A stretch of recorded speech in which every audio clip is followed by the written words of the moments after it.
میرے دوستوں بزرگوں، نام جب آپ اپنی اولاد کو دیں تو وہ نام اس طرح کا دے کہ وہ اولاد اس نام کا پورا اثر اس شخصیت پر ہوتا ہے۔ لہٰذا کوئی بھی آپ اپنی اولاد کا نام رکھیں، سب سے پہلے نام رکھنے کے اندر 3 چیزیں دیکھی جائیں۔ نمبر 1، سب سے پہلے آپ اللہ کے نام پر نام نہیں رکھ سکتے۔ کس کے نام پر؟ مثلاً آپ کسی کا نام اللہ نہیں رکھ سکتے، کسی کا نام آپ رحمان نہیں رکھ سکتے، کسی کا نام آپ رزاق نہیں رکھ سکتے، کسی کا نام آپ خالق نہیں رکھ سکتے، کسی کا نام آپ قیوم نہیں رکھ سکتے۔ یہ سارے نام کس کے ہیں؟ اللہ کے۔ تو یہ نام ایسی ذات کے لیے خاص ہیں جو واحد ہے اور سب اس کو معبود مانتے ہیں، سب اس کی عبادت کرتے ہیں، لہذا یہ نام کسی بندے کے نہیں رکھے جا سکتے۔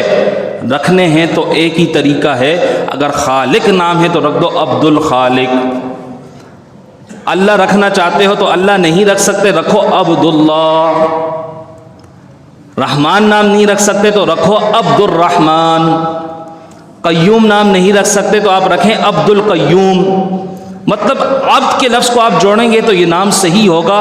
اس کے علاوہ اگر آپ نے ڈائریکٹ کسی کا نام خالق بھائی، رازق بھائی، فلاں بھائی، دوسرا بھائی، تیسرا بھائی، یہ سراسر غلط ہے، کیونکہ یہ اللہ کے نام ہے اور اللہ کا نام کسی بندے پر آپ نہیں رکھ سکتے۔ عبد کی نسبت آپ کو کرنی پڑے گی، اور اس طرح کے نام لوگوں کے پروناؤنس کرتے ہوئے پکارتے وقت بھی خیال کرنا چاہیے، اور ساتھ ہی ساتھ جب آپ نام رکھیں تو اس وقت بھی کیا کرنا چاہیے؟ نام کے وقت اپنی اولاد کے نام رکھنے کے وقت خیال کرنا چاہیے کہ نام جب آپ رکھیں تو وہ برا نام نہ ہو، اس کا معنی بھی ٹھیک ہو، اور شرعی حساب سے وہ نام ممنوع نہ ہو۔ ہم اس کو ایک عام سی چیز لے لیتے ہیں، بس کچھ بھی آیا کچھ نام رکھ دیا، ایسا نہیں ہے بھائی۔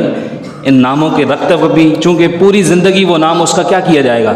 پکارا جائے گا، تو کم سے کم ایسا نام رکھو جو اس کے لیے اس کی شخصیت کے لیے اچھا اثر رکھنے والا ہو، اور دوسرا اس کے معنی اچھے نکلتے ہو۔ دوسری چیز جو آپ نام رکھتے وقت خیال کریں گے، یا جو ممنوعات شرعیہ میں سے کہ اس طرح پر نام نہیں رکھ سکتے، وہ ہیں حروف مقطعات۔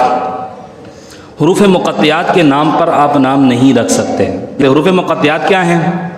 قرآن کے اندر ہیں، جس طرح الف لام را، جس طرح سورتوں کے شروع میں نہیں ہے الف لام را، یاسین، طہ وغیرہ وغیرہ، قاف ہا یا عین صاد یا قاف وغیرہ وغیرہ، یہ حروف مقطعات ہیں۔ اس نام پر نام کیوں نہیں رکھ سکتے ان حروف کے نام پر؟ کیونکہ اس کا مطلب کسی کو پتہ ہی نہیں ہے۔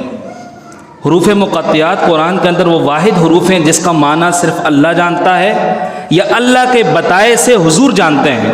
اس کے علاوہ کوئی یہ ایتھینٹک یا مور لگا کے آپ کو نہیں دے سکتا کہ کاف ہا یا عین صاد کا مطلب کیا ہے۔ آپ نے تو قرآن حروف نکالا اور نام رکھ دیا، تو فرماتے ہیں کہ حروف مقطعات پر آپ نام نہیں رکھ سکتے کیونکہ اس کا معنی نہیں معلوم۔ ہاں اگر کسی کا نام یاسین ہے یا طہ نام رکھ دیا ہے تو آپ یوں ایک وجہ علماء لکھتے ہیں کہ آپ اس کے ساتھ غلام کا لفظ استعمال کریں گے۔ سب تو کاف ہا یا عین صاد کوئی نہیں رکھے گا، لیکن اکثر نام ہوتے ہیں یاسین، طہ، حضور کے ناموں میں سے بھی ہیں، ٹھیک ہے؟ تو آپ اس کے ساتھ لفظ غلام لگائیں گے، غلام یاسین، بالکل صحیح ہے۔ غلام طہ یعنی طہ کے غلام، طہ حضور کے ناموں میں سے ایک نام ہے، تو آپ یہ رکھ سکتے ہیں۔ لیکن صرف اس نام کو، حروف مقطعات والے نام کو آپ رکھیں گے تو یہ بالکل بھی ویلڈ نہیں ہے، جائز نہیں ہے۔ اس کا معنی آپ کو معلوم ہی، بلکہ کسی کو بھی نہیں معلوم اللہ اور اس کے رسول کے علاوہ۔ تیسری صورت ہے وہ جس کا معنی غلط نکلتا ہو وہ نہیں رکھ سکتے۔ مثلاً آسیہ، عین الف صاد یہ ہے، آسیہ حمزہ والا یا الف والا آسیہ نہیں پکار رہا، آسیہ، یہ نام آپ نہیں رکھ سکتے۔ کیوں؟ آسن یہ عربی زبان کا لفظ ہے، اس کا مطلب ہوتا ہے نافرمانی کرنے والا یا گناہ کرنے والا۔ آسیہ آپ نے نام رکھ دیا، مطلب وہ عورت کیا کرنے والی؟ گناہ کرنے والی۔ تو یہ نام رکھنا کسی بھی شخصیت کا، عورت کا، یہ بالکل بھی جائز نہیں، حدیث میں منع ہے۔